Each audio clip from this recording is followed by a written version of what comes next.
This classic episode of the Electric Playground is brought to you by P&P Games, your source for everything video games. Support the partners that support Electric Playground.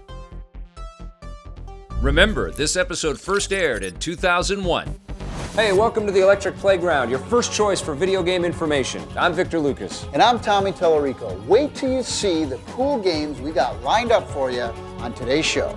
On today's show, we take a look at the second part of our Dragon's Lair feature. We're scared by the monsters and run like hell. We talk to media mogul Todd McFarlane. And Tommy and I review games from the Golden Gate Bridge.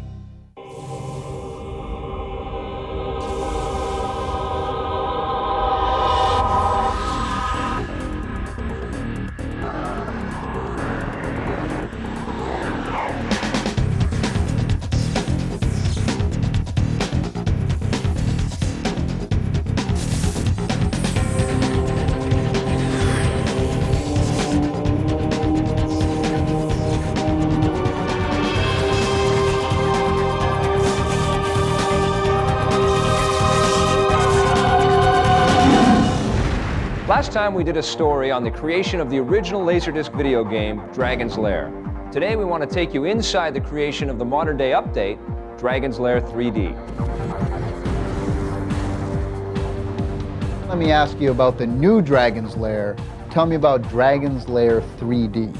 The first game was very linear and you just simply, followed a piece of film. This one is not. The little knight Dirk, although he looks like a cartoon, he's very three-dimensional and you can move around him and you control his movements. Is it following the same story as before? There is a lot of the old characters that used to, the Giddy Goons and all those characters, they're in there. Storyline is new and different, and that I don't want to give away, but it's there, and more than one dragon this time. Was it going to be for CD-ROM on the PC and Mac, or home consoles like PlayStation 2, Xbox? We're going to stay on the PC and Macintosh platform as the first ones we're targeting right now. And then we're going from there to the PlayStation 2. We're looking at the Xbox and producing that, and also the GameCube.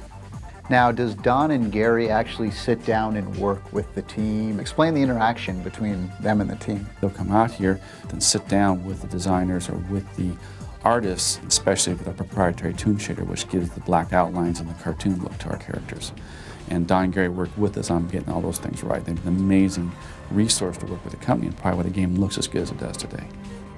Now, Rick, are the things you do in the game kind of like, the old puzzles, or is it totally new stuff? It's the real castle, and you get to explore all the places, deal with all the traps that you never saw. So spread throughout the castle, there's over 200 rooms. There were 28 original rooms, so we're 10 times the size of the castle. But the point is, as you go through the castle, it's a giant death trap for Dirk.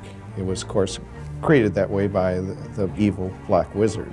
You never actually see the evil Black Wizard or what he represents in the original Dragon's Lair. He's only mentioned and alluded to. So in the 3D version, that Black Wizard becomes real. A lot of people out there may not know everything you've worked on. Take me through the timeline of your careers. We worked on Robin Hood, Winnie the Pooh and Tigger 2, The Rescuers, and the movie Pete's Dragon. And then we made a movie called The Secret of Nim. And then, of course, An American Tale. The last film we made was Titan AE. It's like the first time I was able to see Dirk the Daring in 3D, and he swishes his swords. To me, that's the coolest thing. Everything about what he does is entertaining and funny to watch. So, big floppy feet. Yeah.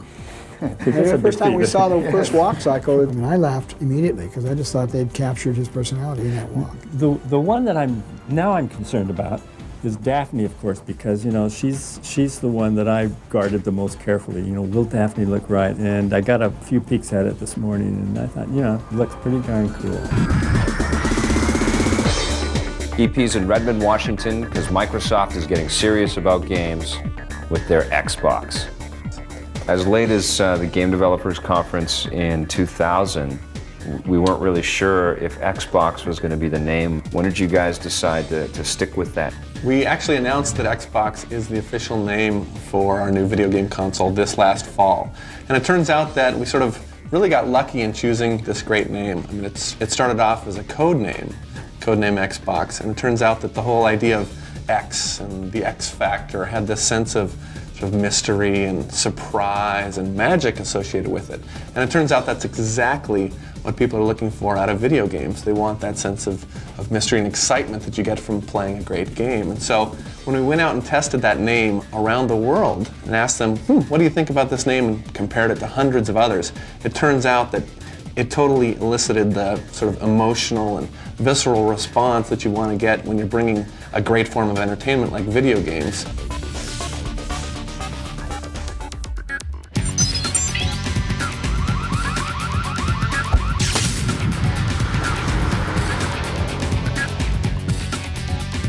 Bond fan Kim from Cambridge, Massachusetts wants to cheat for 007 Racing. To unlock the Aston Martin Vantage in multiplayer, press these in order.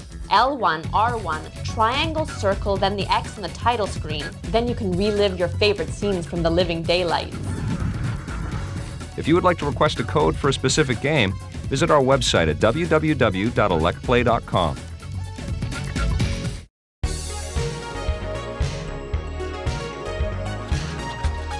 Oh, hey, thanks for taking the time to watch EP Classic every Saturday morning, for spreading the word and supporting PNP Games if you're able. You know, you mind if I take this, do you? I've been waiting for a call back from this customer all day. Thank you. Hi, this is Lee from PNP Games. Yes, I was calling about that copy of Michael Jackson's Moonwalker for the Sega Genesis you requested. Well, yes, it is previously owned, but it's mint condition, clean, tested, backed by our guarantee. Well, yes, the whole game is included on the cartridge. No, you don't have to download anything from the internet to make it work. I don't know how you would. And yeah, you can play it offline. You can even lend it to a friend or trade it in down the line. Yes, rest assured, if you buy a physical copy of the game, you get a physical copy of the game to keep and play forever. Thanks. Yeah, we'll see you when you come in. What strange questions.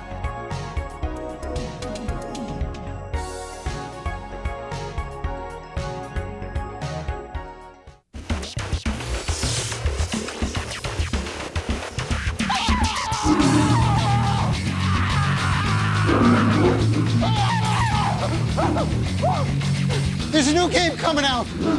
It's called Run Like Hell!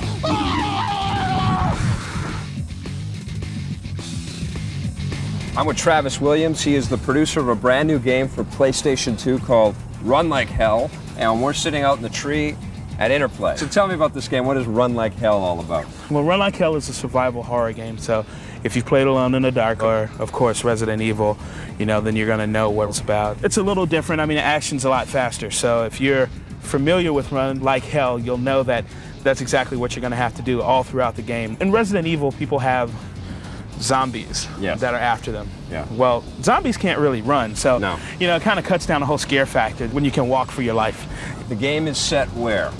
It's on the Forseti station, which is a nice claustrophobic space station, and it's a living environment. And what I mean by that is, as the body count starts to go up, there's going to be this strange type of biomass that seems to grow all around the station.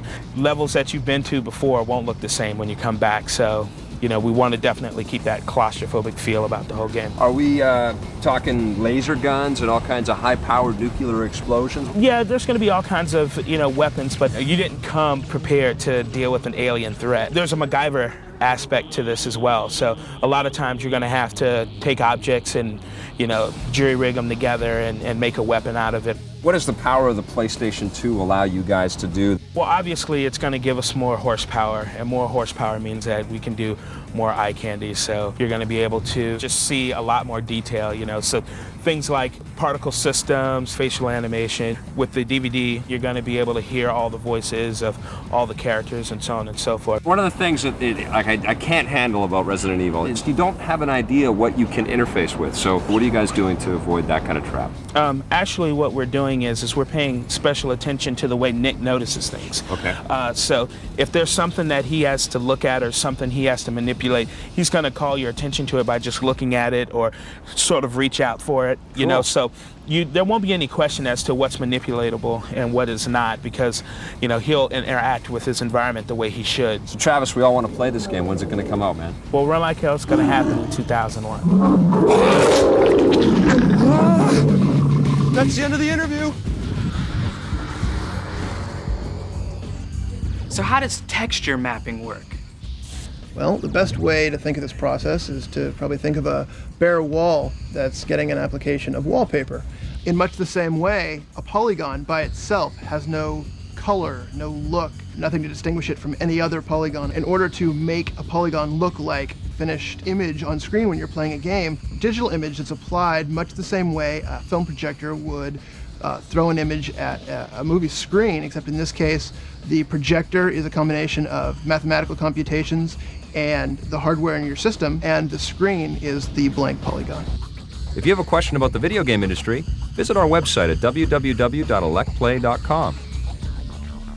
Comic books, toys, movies, music videos, video games. I mean, this guy does it all. Of course, I'm talking about Todd McFarlane.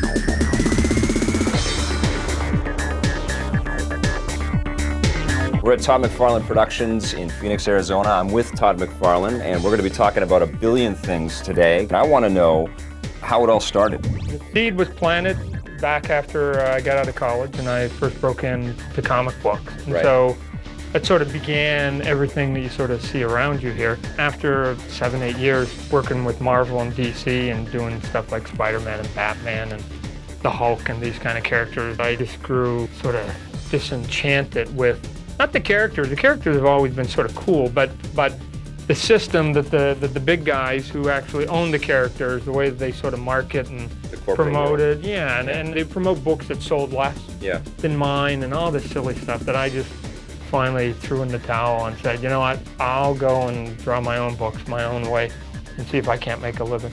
The original idea was Spawn that came from the comic book, and then it was like, God, wouldn't it be cool to make a video game? But then you couldn't quite get the people to do it that you wanted it to, so you had to sort of take more control of it. You know, I wanted to make toys, and I couldn't get any of the big toy guys to sort of do what I wanted them to do. And so I go, I guess I'll have to start a toy company. Tommy also caught up with Todd at Toy Fair 2001 in New York City. Let's talk about Metal Gear Solid. We wanted to go a little more realistic with the toys. We understand, you know, you have limitations in terms of how you made that first game. We actually don't. So will you give us some artistic sort of freedom to convert these people into real people? And again, if you see what we did for the second series, again, you'll see that he sort of looks like a real guy, Solid Snake. Now, Ultima Online, they actually came to you to design the characters for the game. The concept came up with, well, why don't you and some of your boys go in the back room, come up with what might look like cool toys or cool ideas that you know are going to be good toys, and then we'll see if we can't translate some of those back into the video game, given that it's quicker for us to make toys than it is for them to sort of develop video games. I think what's happening in the video game world, the technology aspect is becoming less of an issue with artists being involved in games. The more you know about it, then obviously the better you can sort of bring questions and your influence to the table. But when I come in there with an open mind, then I'm not instantly already sort of censoring myself to limitations. I'm actually asking like what we're capable of doing or not doing. I know if we were developing our own game, my first thing would be, but get a list of 10 things that have never happened in a game, good, bad, or indifferent, and ask why. Why haven't they been done? You guys taking notes out there? Yeah, give me the list, and then we'll put them all into a game and go, well, why can't this happen? Why can't this game look like this?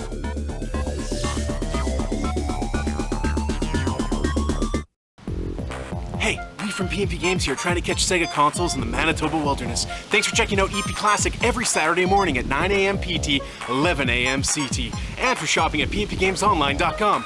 There's one now! There in the branches. It's such a privilege to see them out here in the wild. They only live for like 2 hours before the batteries die.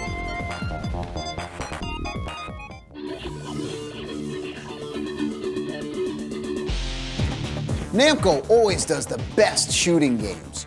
Well, we have a preview for the sequels to Time Crisis and Point Blank.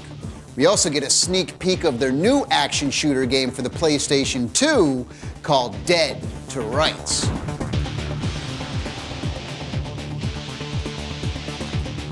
I'm here with Yoshi, and we're talking about Point Blank 57.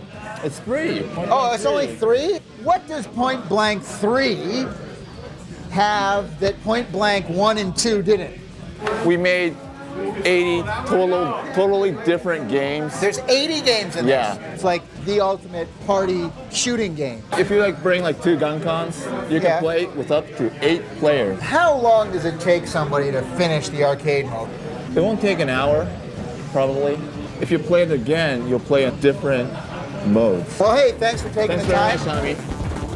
What does this sucker have that the previous Time Crisis didn't have? Well, we have a lot of new features that weren't in the original Time Crisis. We have what's being touted as our multi-hiding system. Normally when you duck, you're hiding and no one can shoot you. Okay. In certain locations throughout the game, you'll have arrows that pop up on the screen. Yeah. You shoot those and you move to a different action point for the same area. Time Crisis is a very realistic shooting game. And we're going to invite all of these magazine editors here and yourself to a shooting range to fire real Uzis. Well, let's go!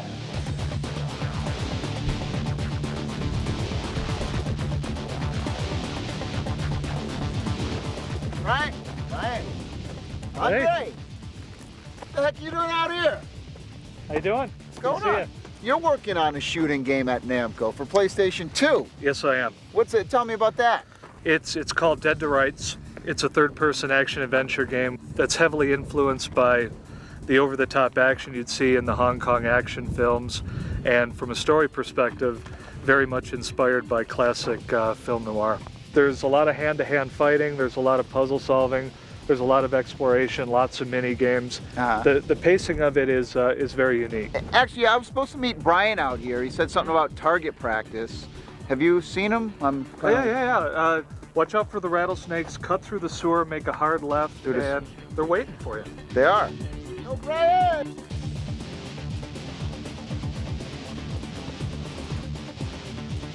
Brian! Hey, where's my gun? Huh? And, where's the target?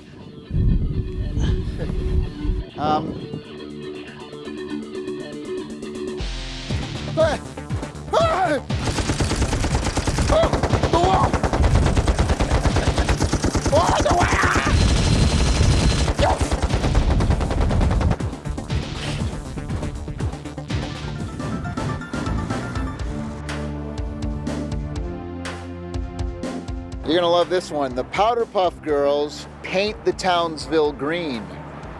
It's a game for kids, right? Why do you paint the Townsville green anyway? Wouldn't you want to paint it like blue or orange or maybe a nice shade of puce? It's got all my favorite characters in there, you know, Buttercup, Bubbles. Stop looking at me like that. You gotta save the town, and it's like a side-scrolling thing, and you can fly, and you're basically going around spreading joy and happiness to everyone. You know, you collect things, and you have your little fly meter at the top, and it tells you what to do. It's take over the school, and you gotta rescue your little friends, and you're a Powerpuff Girl, and all you Powerpuff freaks out there are gonna dig on this one. Give it a 5.5. Don't go away. Reviews in the Run are coming up next.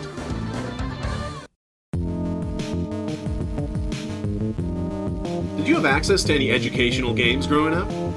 Sure you did. The Oregon Trail, Carmen San Diego, Give Me a Number, I'll Munch It. Just because a game isn't explicitly trying to teach you something, like typing, doesn't mean it isn't inherently educational. Role-playing games require you to read, understand basic math. Roger Clemens taught my friend the game of baseball through the Sega Genesis. Does playing Driver make me a better driver? Absolutely it does. We're talking about an interactive art form that is evolving faster than any entertainment medium in human history. The painting on the cave wall is now scrolling right to left, and there are alien ships to dodge, so keep learning and play forever.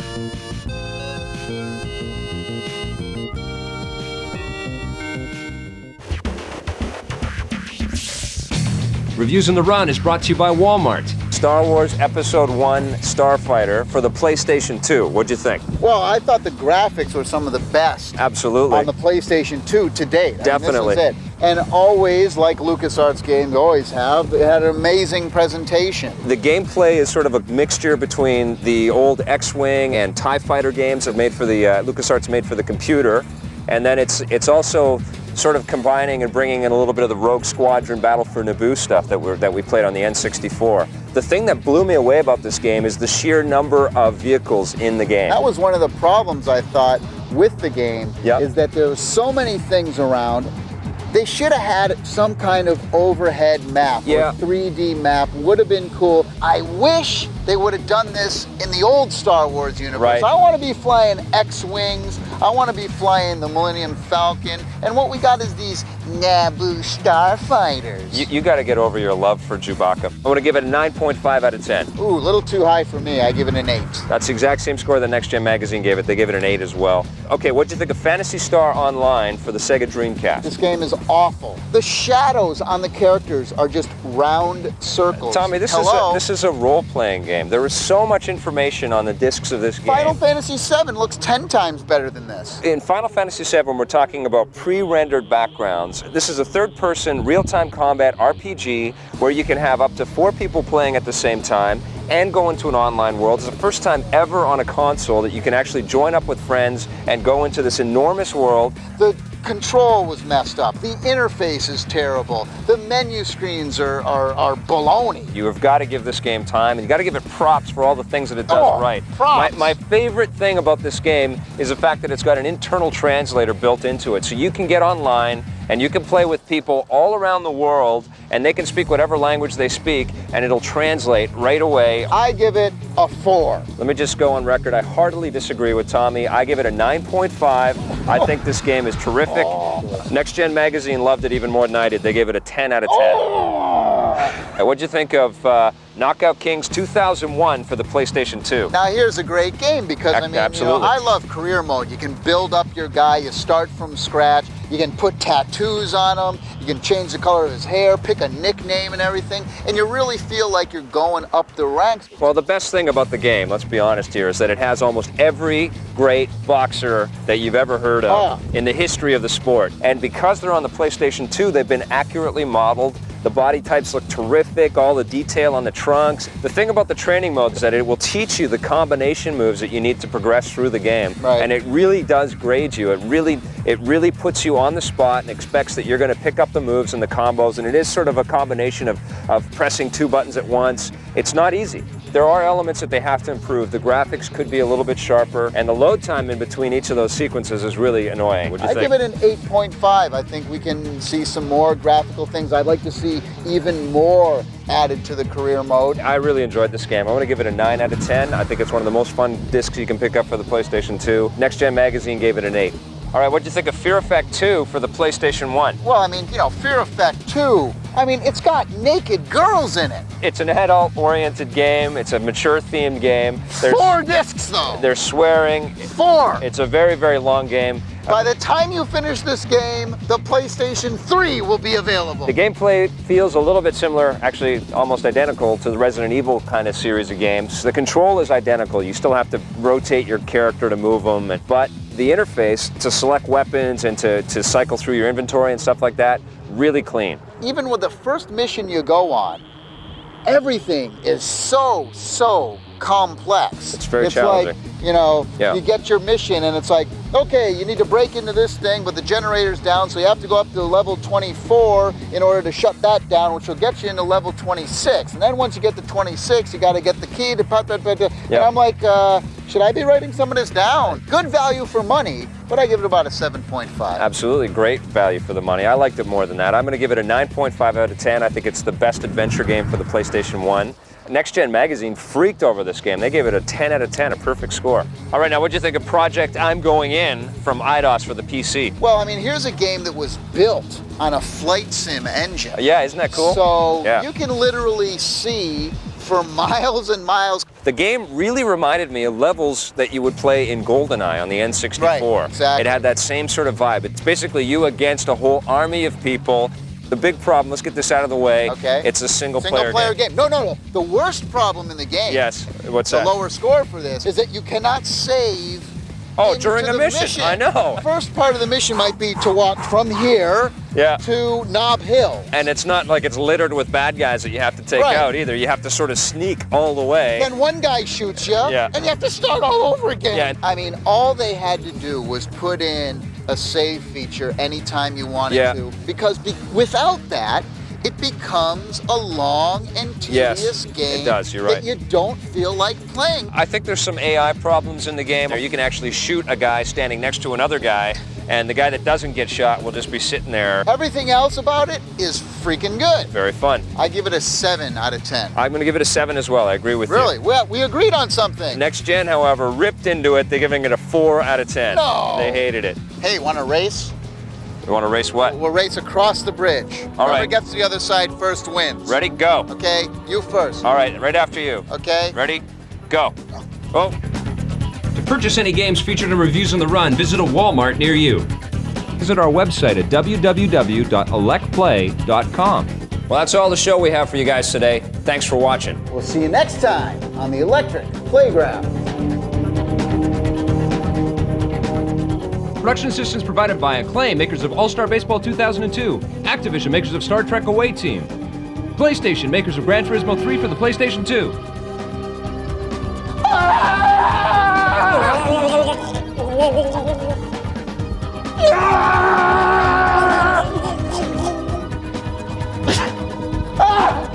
There's a new game coming out. It's called Run Like Hell! Is that good? How did we like that?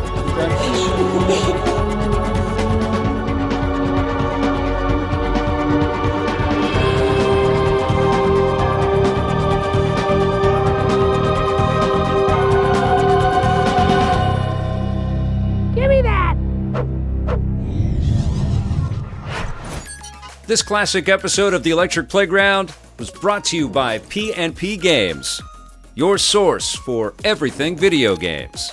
Support the partners that support The Electric Playground. Thanks for watching, and play forever.